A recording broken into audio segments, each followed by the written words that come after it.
বন্ধুরা, আজকে আমি একটু দই চিকেন করছি। তো প্রথমে এখানে ম্যারিনেট করার যা মশলা সব ভালো করে কষিয়ে নিচ্ছি। আদা রসুন পেস্ট সব কিছু, যা ধনে জিরে পেঁয়াজ পেস্ট, সব কিছু পেস্ট, রসুন পেস্ট সব। আর এখানে চিকেনটা ম্যারিনেট করা রাখা ছিল দই দিয়ে রসুন দিয়ে আদা দিয়ে সব রকম আমি ম্যারিনেট করে রেখে দিয়েছিলাম। তো এটাও ভালো করে আমি কষিয়ে নেবো।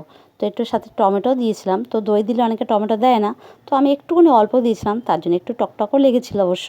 তো খাওয়ার পরেই ভয়েসটা দিচ্ছি। তো খুবই ভালো হয়েছিল। কালকে আমি এই রেসিপিটা করেছিলাম।